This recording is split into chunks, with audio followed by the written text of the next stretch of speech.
Good evening. My name is Elizabeth Thomas. I'm with the City of Tempe. I work in the Neighborhood Services Office, and you are here at the Vision Zero meeting. I'm going to go ahead and turn over the meeting to Ellie, and she is joined by some additional transportation engineering and police department colleagues who will be introducing themselves, and we'll get going with tonight's presentation. Take it away, Ellie. Great, thank you. My name is Dr. Ellie Belosin. I work in the traffic engineering department. I'm a senior civil engineer here. Good evening. Hi, I'm Kathy Hollow. I'm the city traffic engineer. Good evening, Lieutenant McManus. I am with the Tempe Police Department and I'm assigned to our traffic bureau. And I'm Sergeant Greg Bacon. I am also assigned to the Traffic Bureau and I manage our grants and selective enforcement. Great. I'm going to go ahead and share my screen.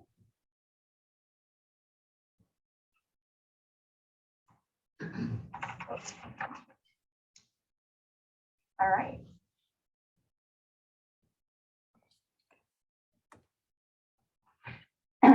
Okay, so as Elizabeth said, we're here to do an update on Vision Zero, doing a series of community meetings. And those of you that don't know, next one. Vision Zero is a policy that the city has adopted to focus on achieving safety for all road users. And the key principles are that Vision Zero focuses on eliminating severe and fatal crashes. Traffic deaths and severe injuries are preventable. Crashes, we know that crashes will occur, but severity can be reduced, and safety is everybody's responsibility.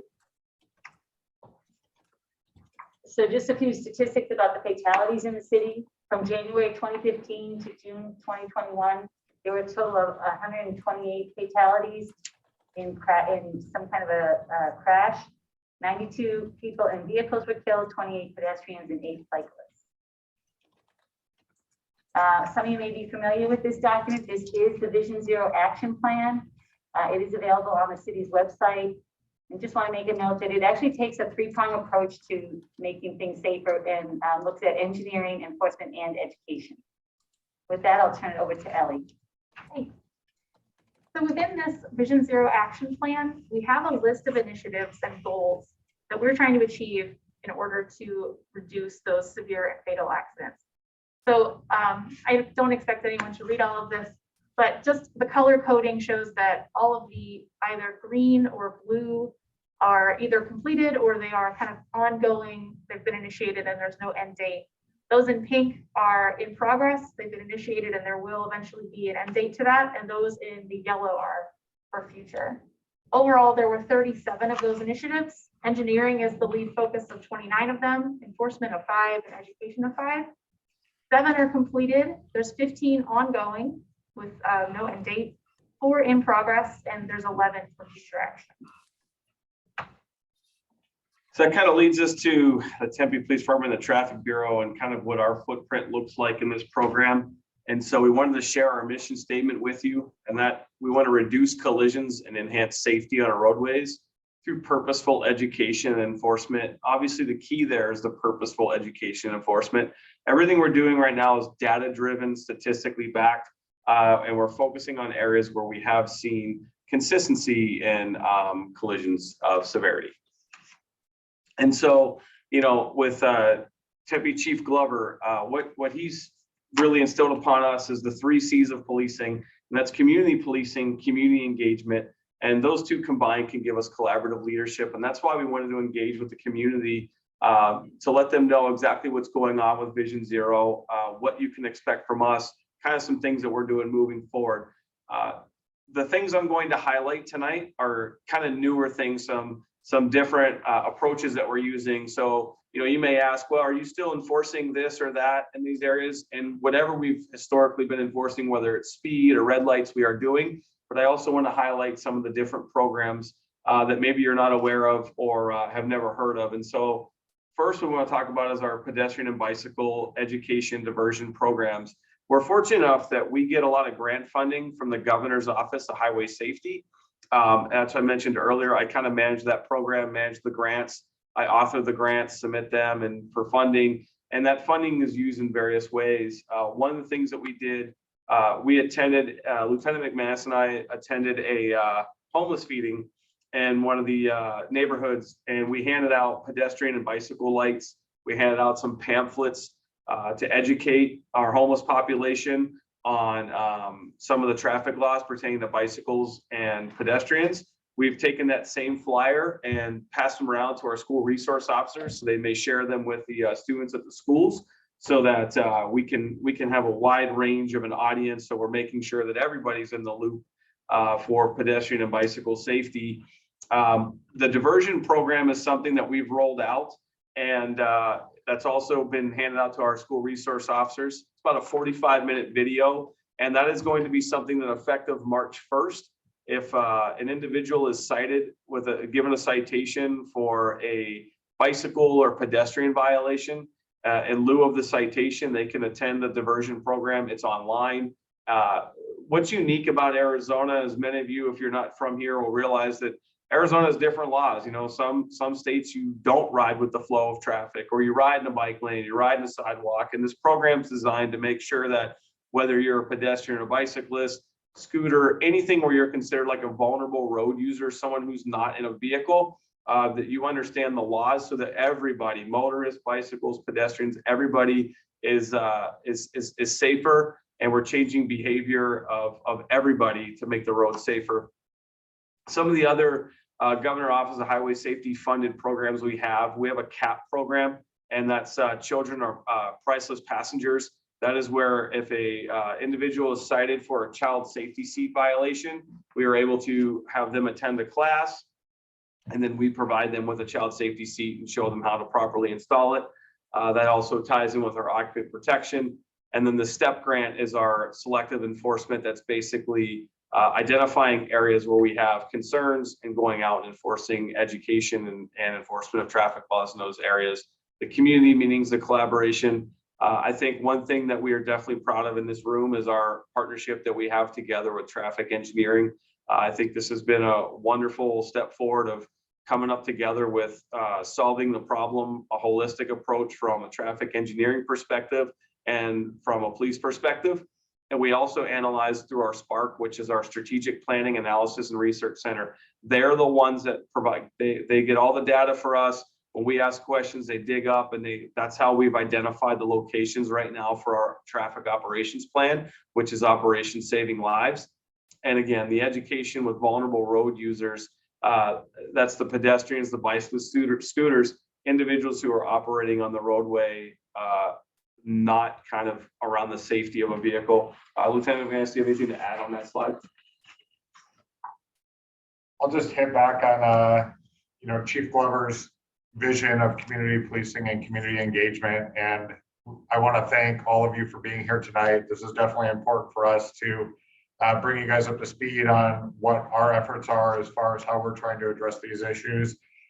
At some point, Elizabeth will enter a Vision Zero chat a comment section into the chat. We encourage you guys to visit our Vision Zero website and explore that and really become familiar with it, and leave us tips if you want to in the chats of ideas that you have to make your area safer. There's also a interactive map on that website where you can see fatal collisions and serious physical injury accidents. So I encourage you to look at that to be better informed of your area. Greg spoke a lot about enforcement and also education, driving home the point that we're trying to find a balance between everything. The days of the old of just going out and writing everybody a ticket, we're trying to avoid that. We're coming up with all of these diversion programs to really give people a chance to learn from their mistakes. And really our goal overall is to change people's behavior, whether that be somebody who's driving in a vehicle or riding on a skateboard or jaywalking. We want to change their behavior so that we can save lives. So you're here today also. I'm gonna turn it back over to Ellie here in a second, and you're gonna hear her discuss and talk about safety corridors. And your area, Broadway Road, has been identified as an area that we hope to place safety corridor signs. We are going to move forward with that within the next couple of weeks. And that area includes Broadway Road between Hardy and the railroad tracks, which is just west of Tempe High, and then all the way down to Hardy. So basically all of Broadway Road west of Mill will be an area that we will be focused on. And the idea of these safety corridors is to really advise motorists and road users that this is an area that they need to be on high alert. They need to pay attention. They need to obey all traffic laws to reduce serious physical injury accidents and fatalities in those areas. So these signs, you'll see that it says strict enforcement zones. Again, I just want to bring back that education and diversion programs are a big component of this also. So just because it says strict enforcement doesn't mean that all road users who commit a violation will receive a citation. What it does mean though is if we are in that area as a police department and we observe a hazardous violation, whether it's jaywalking, speeding, whatever it is, we will make contact with you and we will provide that at a minimum educational contact with the goal of changing behavior. Thank you.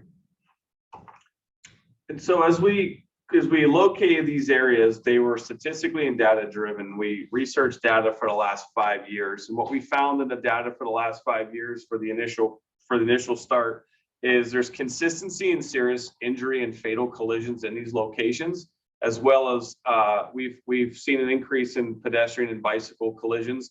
One thing to note that research is constantly evolving and we're constantly looking into things. And even today we were researching with other agencies across the valley and learning that this is something that's occurring nationwide and locally. So Tempe, we have a plan and we're going to continue to move forward with our plan, but understand this is not just a local concern, this is a nationwide concern. So locally, what have we done here in Tempe?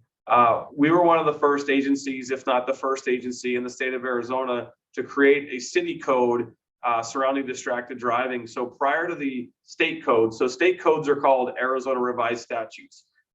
When the Arizona Revised Statute was created for distracted driving, there was a 1-year grace period where it was automatic warnings, cars that get pulled over, drivers contacted, but they were warnings. We implemented the city code about a year prior to that. Understand distracted driving was kind of increasing. And what I want everybody to understand what distracted driving is, simply having an electronic device in your hand while driving. You don't have to be manipulating it, but if you have it in your hand while driving, that is considered a violation of both the Tempe City Code and the Arizona Revised Statute. So we have identified that is one of the issues. Technology is changing. Bluetooth is fine. When you're operating with headphones is fine. When you're as long as your hands free, you are allowed to manipulate that mobile device when you're stopped at a stop sign, a red light. If you have to pull over to the side of the road, just while the vehicle's in motion, that's where the violation occurs. We've also had targeted education and enforcement, as we've already kind of hit on that point quite a bit. And then education for our youngest road users is extremely important. The Bicycle Pedestrian Diversion Program. We have traffic officers who go out to the schools, and part of the school resource officer program, I was fortunate to have done that job in my career, is you have to teach in the classroom. And so we do bring in special guests, and we'll have members of our traffic unit go out to math classes and conduct accident collision investigations and show them the math behind it. But it's to educate them on road. They're our youngest road users. They are the ones who are, growing up right now with all the technology in both the vehicles and readily available, and understanding all the laws, bicycle laws, pedestrian laws, and the motor vehicle laws as well.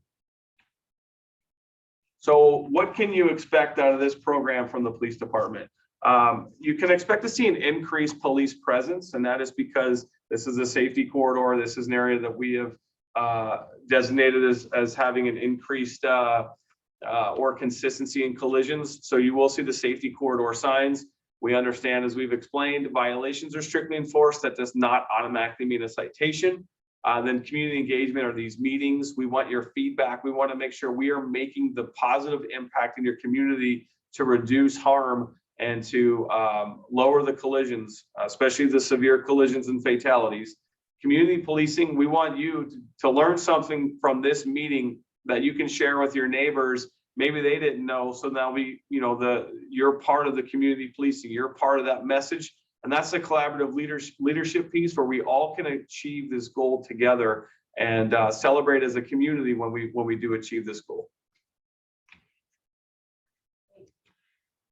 Okay, so we talked a lot about our safety corridors, but there are some other kind of Vision Zero initiatives that we're going to be looking at in the very near future that we wanted to let everyone know about. One is mid-block crossings. So we have seen a bit of an increase in pedestrian-related incidents, and a lot of these have to do with people trying to cross outside of a crosswalk. So one thing we can do is provide more opportunities for safe crossing. There's several different treatments we can use for a mid-block crossing. You can see on the far left, there's a pedestrian signal.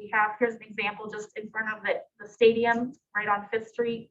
Some striped crossings, again, this is right on 5th Street, right outside the transit center. Or one other treatment we're looking at are they're called rectangular rapid flashing beacons. And this is a pedestrian activated button. So when you want to cross the street, you push the button, you get these kind of flashing lights, and that just increases the visibility of the crosswalk as you're crossing. So that's another treatment that we're looking at. So we're looking at ways to inform people that they're going too fast. I think a lot of times we get in this kind of zone and we're not paying attention to our speed. So we do have a couple speed feedback signs already in the vicinity of Broadway Road, not on Broadway. But we're looking at some other options for, instead of just flashing your speed, flashing the message that you're going too fast, or flashing the message that you need to slow down. So we want to target the areas in our city that this is a very real issue first. So we're trying to identify areas where the 85th percentile speed is more than 10 miles per hour greater than what's posted. And this is going to be a pilot program, so that gives us the opportunity to collect before and after data to see if behaviors have been changed by implementing those speed feedback signs. Another initiative that we're excited about is sidewalk infill. So we do a pretty decent job in the city of providing sidewalks on all our arterials, but the neighborhoods are your routes to school, your routes to the park, your routes to catch the bus. This is where kids might be walking by themselves to get to a friend's house. So you'll recognize a couple of these pictures. This neighborhood specifically, this is just on Roosevelt, but there's a couple areas in the city where our local streets are missing sidewalks. So we want to do an infill project to address that. No, I didn't. Some other opportunities we're looking at in the very near future, leading pedestrian intervals. So this would be rather than the pedestrian walk sign coming on at the same time as the green light. The pedestrian walk sign would come on just a few seconds before the green light so that the pedestrian has the chance to establish themselves in the intersection, get halfway across before the folks with the green light who might be turning right into that crosswalk have the go ahead. So we've seen some success on those in other cities that we'd like to try that out. We are also working on an update to our policy on high visibility crosswalks. And those are those that you saw in the image with those, we call them ladder striping, where there's just kind of a bunch of striping along the crosswalk parallel to the driving direction. And we're continuing our existing initiatives, including the safety corridors that we talked about, the targeted education campaigns, and upgrading our street lighting to the brighter LED type of lights. And then we'll talk about. And one of the things that we're looking at the police department moving forward through our next grant cycle, one thing to understand about grant cycles is they go on a federal fiscal year. So the federal fiscal year is October to September. So currently I'm in the process of authoring the grants for next year. And we're exploring, it's in the infancy stages, but we've got some really good feedback. There are some surrounding agencies who conduct a civilian motorcycle school, and those are grant funded through Governor's Office of Highway Safety. And what we have found through talking to our neighboring agencies and cities, they have seen just drastic positive numbers from those civilian motorcycle schools. They have the ability to obviously we enact or engage with the community. Basically what it is it's a 1 day, 8-hour class. We cap it around 10 to 15 people. There's an education component to it with a presentation The officers who are instructors, they are motorcycle certified instructors. They're the ones who certify us as motorcycle officers to become a motorcycle officer. There is a trauma doctor that speaks from the hospital about the injuries that they see and the ways to avoid those injuries from the doctor's perspective. Somebody from the helmet center comes and does a presentation. We raffle off a helmet at the end of that, and there's a riding component. So it's about an 8-hour day where we really teach how to operate, maneuver, and safely evade hazards by slow riding. So that's something that we are exploring. We're very excited about the opportunity to put those on, and the goal is to have one in November of 2022. So as soon as our 2023 grant money is approved, we will be putting that into use for that school. So that's something we're very excited about moving forward to engage our community with. Great. So that is the presentation we had for you guys. And Elizabeth, do you want to open it up to questions? I think we can either type questions into the chat, or you can just unmute yourself and ask a question if you'd like. I was struggling to unmute myself. This is Elizabeth. Thank you for that, Ellie. We definitely can take questions, and I've had to have it set up that you can unmute yourself. You're welcome to type your question into the chat if you're more comfortable, and we'll read it aloud for you. It can be a question or a comment, but we would love to hear from you. Looks like Larry has his hand up.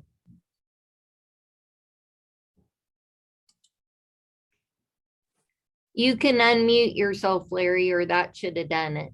Yes, thank you. Yeah, welcome. thank you very much. My name's Larry. I'm a resident that lives just north of Broadway Road in this area. First, I just want to thank you for doing this meeting and reaching out to the community. This section of Broadway Road for a long time has really been neglected, so it makes me glad that we're seeing renewed efforts for this cause. My question is, you mentioned about this section you're focusing on goes from Hardy to approximately the railroad tracks. I'm just wondering if there's going to be also a focus on going all the way out to Priest Drive on Broadway. So Broadway from Priest Drive to the railroad tracks, or even to Mill Avenue. There is a Broadway corridor, Tempe Maker District plan that incorporates that whole area. So I just wanted to know if that section of Broadway between Hardy and Priest would also be taken into consideration. Yeah, Larry, thank you for the question. I apologize if I misspoke on that. It is Priest. It's Priest to Farmer. So Priest is encompassed in this exact section you're talking about. It has been an area that we've identified as one of our focal points. So it is Farmer to Priest. And I mean, I understand when you say to Mill, we do some additional enforcement outside of this pertaining to the school zones. So that's why it doesn't go all the way to Mill for the purpose of the Vision Zero project. But we are focusing obviously with Tempe High School and whatnot. But yes, to answer your question, it does go to Priest.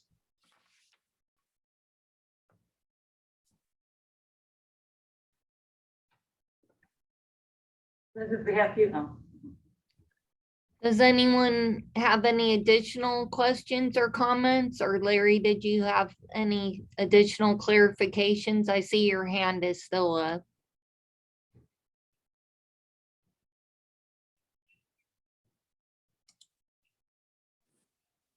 Sorry, yeah, I had trouble unmuting myself. Yeah, thank you so much for clarifying that. I guess my other question is in regards to a future streetscape project for Broadway Road.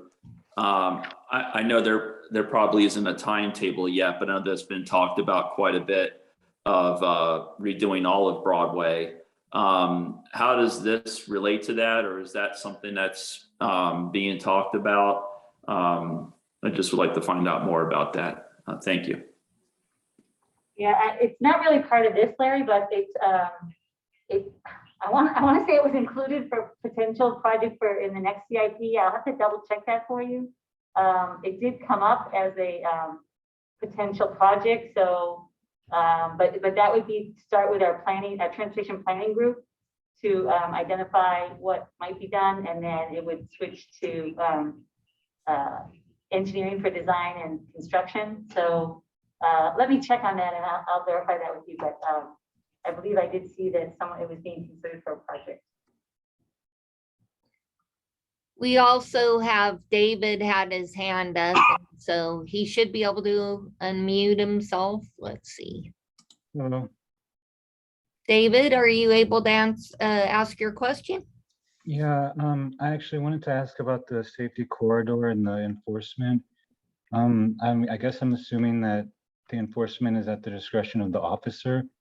I was kind of wondering about how that would be enforced fairly and evenly, you know, just to make sure that certain people aren't being, you know, receiving enforcement more than other types of people are. Oh, thank you, David. We appreciate the that question. As it pertains to discretion, it's up to each individual officer. Everybody in our traffic bureau has been briefed on this operations plan. Everybody knows that there's an education piece as well as an enforcement piece. I will say that every officer has their own tolerance level on different speeds and things like that as it kind of pertains to certain areas. You know, if you're familiar with speed law in Arizona, I use speed because it's a little bit easier to explain. It's greater than reasonable and prudent. So there might be a time when a certain speed is more reasonable than another. And so each officer looks at the time that they're there, what hazards are potentially around, bicycles, pedestrians, businesses, schools, and things like that. And they kind of adjust their, when I say tolerance, it's the, you know, number over the speed limit they're willing to accept a vehicle to travel before they conduct enforcement. And so every officer uses discretion based on their own you know, terms of what is physically and actually happening at the time of the violation and the severity of the violation. So does the police department, like, for example, does it have a standard, like, let's say if a person is stopped, you know, 3 times, is that when you're going to write them a ticket? Or so we don't have any way of knowing if somebody was stopped specifically one time or another. So what will happen is, I mean, unless like, for example, if I happen to pull the same person over multiple times, I can tell you, doing this job nearly 20 years, I've never pulled the same person over twice. And I was a motorcycle officer for 5 years, where my job was to do selective enforcement in school zones and various things. So that would be a further discussion should that happen. I think that would open the door for maybe a discussion with the officer and the individual involved. But you know, I guess you'd say if we are picking a specific area to be, you know, targeted strict enforcement, it is possible that somebody does get stopped multiple times for different violations. But that's something that we'll obviously have to analyze. This is a new, you know, this is something that went into effect in January. We have not yet encountered that to my knowledge. okay, so just to follow up with that a little bit, I just hope to make sure, like I said, that we're being fair, because I don't want it to be where, you know, maybe someone gets stopped and they get a ticket the very first time, and that's not necessarily fair for them. But yeah, and again, that's going to be dependent upon the violation that the officer observes. What are the hazards, both physical and potential at the time of the violation? What is the violation? So that'll be up to each individual officer based on the circumstances. Obviously, anytime somebody receives a citation, whether it's as a pedestrian, a bicyclist, a vehicle, on a scooter, whatever that looks like, they do have several options to take care of the citation, whether that's through a diversion program or defensive driving school. You know, they can contest a citation in court, pay a citation. So no, your question is very valid. However, I do know that we employ very professional officers in our traffic bureau. I do not have any concerns related to any specific targeting of any individuals. and can you just tell me about, like, the practicality of stopping people for things like sometimes it's riding on the sidewalk, or, you know, things like that. You know, I know that there are more pressing issues in the city. So do you know anything about, like, how often the city is actually stopping people for things like this? So our traffic bureau, the officers assigned to the traffic bureau are assigned to strictly traffic enforcement and education, as well as collision investigation and whatever ancillary duties, whether like we have a drone program and things like that. And so those officers since their job title, has them out in specific locations to provide education and enforcement, there will be more visible. That was one of the things I mentioned earlier, is that you will see an increased police presence in these areas just by nature of the fact that we have had an increase or consistency in collisions, whether serious or fatal collisions. And so part of the reduction of that is increased law enforcement so that we can contact and educate and enforce drivers as necessary. Okay, I also wanted to ask about the engineering side of it, particularly about extending the bike lanes on Broadway Road, if you've considered that. It has been discussed. I think it's just a large project that's going to have to be programmed in the out years here, because it's going to be, I think, fairly expensive. I think our right of way varies a lot through that segment. So there may be places where we actually have to first acquire the land in order to be able to do that. But we did just have a study done with MAG, I should say just a couple of years ago, that did look at that that very thing, and whether or not we want to have bike lanes and improve the sidewalks as well. So yeah, it's not forgotten, it's out there. It's just timing to try to fit it in. Right, and the streetscape project that Kathy mentioned earlier, that may be in with our planning group right now, that would include a deep dive into those bike lane issues. Okay, thank you, everyone. I have one last question. Can you tell me about why the lead pedestrian intervals are at not high volume intersections? Because that kind of seems contradictory. Yeah, so we do have a couple already. So one of the, I guess the main purpose for a leading pedestrian interval would be to allow a pedestrian to establish themselves in the corridor and create that visibility for themselves. A lot of times if there's a driver turning right, they're not looking on the corner, they're looking at what's in front of them. So at intersections like, for example, College and University, where there's just a very large number of pedestrians, we don't see any issues with drivers being able to see pedestrians and know that they're there. So I think when we say that in the slide, that's where we would start. And then, as that pilot program goes on and we get to make observations, then we can go to more and more pedestrian trafficked intersections and continue to look at whether that helps change behaviors and helps make things safer. David, as an example, the other ones, the ones that we haven't implemented just that are T intersections, like when you come out of Marketplace on the McClintock. So everybody coming out of Marketplace is turning. So the pedestrians are really kind of vying for the right of way because there's no through traffic to go along with. So it gives these, as Ellie said, it gives the pedestrians a chance to kind of get out there ahead of all this turning traffic, because that's what everybody's doing at that location, and establish themselves in the crosswalk and get across the street. So couple purposes and trying to figure out best places to implement first. So in my experience, this happens on rural and southern, and I don't know if it's necessarily like a very busy intersection, but it seems like the drivers are getting the signal to go and then they immediately hit their brakes. And so I definitely understand what you're talking about, but I would look at applying it on a wider basis. Yeah, and I think those large kind of arterial to arterial intersections are where we would want to start. So that's right turn lane. Yeah, that's a great suggestion. Thank you. Did we have any other of our attendees who wanted to offer a comment or to pose a question for our panelists tonight? It looks like Mr. Yeah. Robbins has his hand up.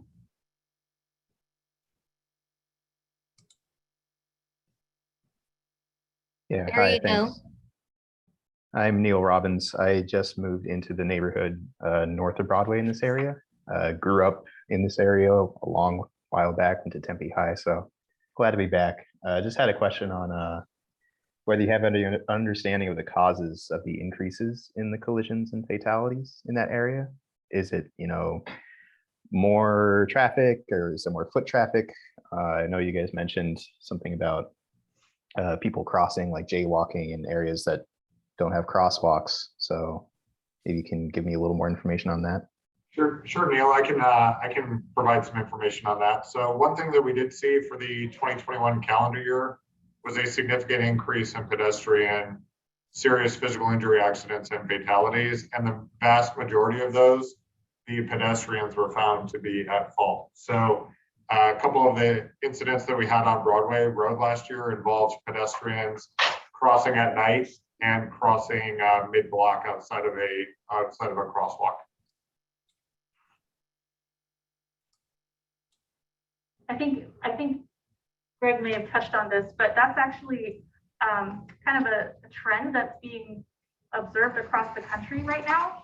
I think it has something to do with the pandemic and how people have started walking more during the pandemic. So obviously you walk more, you get more pedestrian exposure. And I think that it's just kind of a national phenomenon that we're all trying to pinpoint. Yeah, and to piggyback on that a little bit, you know, it'll probably be a couple of years before the data surrounding the pandemic comes in about the, you know, unfortunately we lost several years of data in terms of, you know, the last couple of years, traffic has been abnormal, right? You've seen less people driving on the road, but more people biking on the road, less people driving on the road, more people walking on the road and exercising and doing some things like that. So it's going to take some time to dive into that. I think everybody across the country has a belief that the pandemic has something to do with it. There's a lot of people who went almost 2 years without driving and then got back into cars. Some of the landscapes have changed. Some of the cityscapes have changed in that time. So I think it's just a matter of everybody kind of getting back to the, you know, being used to being on the road again. I think distracted, you know, and I think these are purely opinions at this point. There's no research to back this yet. I feel pretty strongly from a traffic perspective that they're gonna show some distracted driving numbers are going to be associated based on the types of collisions that we are having. And so, you know, the causation is still kind of unknown for why some of these pedestrian and bicyclists are increasing.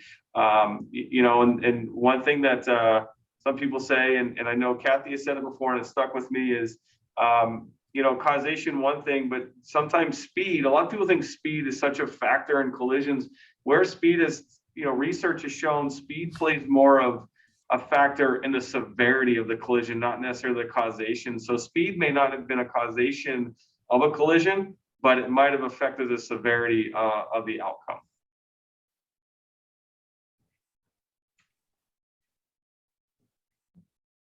Did we have any more questions or comments from any of our audience members?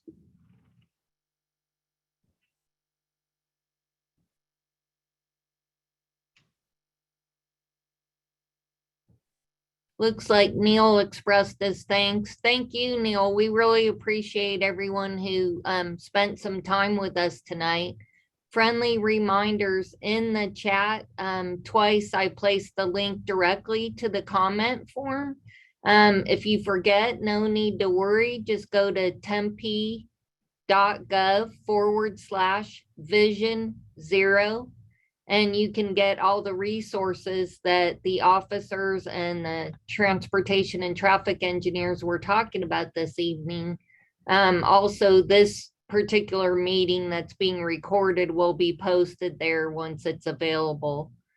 We're happy to hang out for a minute or two if anyone had another question pop in their head. Looks like Larry thanked everyone. Thank you, Larry. Again, we really appreciate you spending time with us. Yes, Neil Robbins has another question. Absolutely, Neil.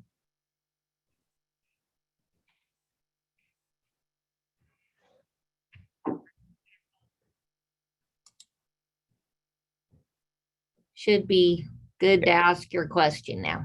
Thanks. Just more on the topic of causation here. I'm wondering if there's any relationship between the traffic patterns and, you know, what's happening with the homeless population in the city. And being back in the area, you know, I've been out of it for a while, so I don't have the greatest frame of reference, but it just seems like there's more homeless people in the neighborhood than there used to be when I was here a while ago. So I'm wondering if that is involved in any way. And Neil, you bring up an interesting question, and I'm not sure, we didn't have the ability to see who was on at the very beginning. So I'm not sure if you were on for the full time or if you might have missed a little bit of it, but I'll repeat just a couple of quick things. Recognizing that we have, when Lieutenant McManus and I went out to They do some homeless feedings throughout the city. And so quarterly, we are attending these homeless feedings and providing safety bicycle, we call them bicycle lights, but they can be used as a flashlight or a bicycle light, just some sort of illumination piece at night, as well as a flyer that's got educational information pertaining to pedestrian and bicyclists, because that seems to be the mode of travel for most homeless folks, or through bicycles and travel. So we are pedestrians. So we have recognized that could be a possibility, not saying it is. We do know that the vast majority, and this is valley-wide from some of the conversations we had today, the vast majority of pedestrian, severe injuries, and most pedestrian collisions are due to a root cause of the pedestrian, whether they're trying to run across the street to catch a bus or do something. It's a risk that the pedestrian took, and then the collision happens. And so recognizing that, there are some things that we are trying to do to reach that specific population that you mentioned. Yeah, I was there for that section, and yeah, I do recall that. So Yeah, glad so that it's on the radar. Yeah, the causation, that's one of those things that, it's hard to say, are we seeing it because of the homeless population? I think what we're seeing is pedestrians in general typically are the ones who violate a statute, or, run across the road, or jaywalk, or something that, like I mentioned earlier, transient by, in terms of people being from other places, just not recognizing some of the laws. If you come from a pretty rural place where there's only 2 lanes of traffic, you're not used to running across eight lanes with a 2-way left turn lane and a 40-mile-an-hour road, or 40. So it's a lot of just educating people on what the laws are on all sides. Thanks again. Thank you, Neil. Any other questions or comments while we're here?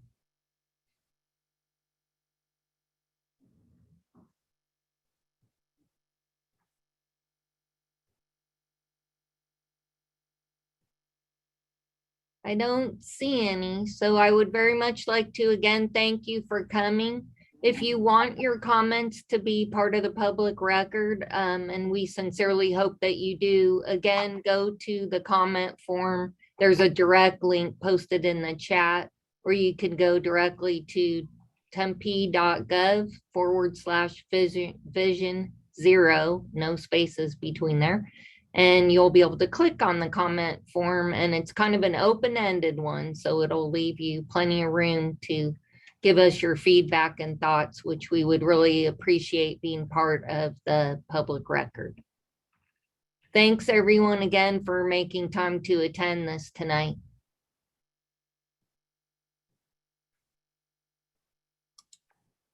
Thank you. Thank you. Thank you.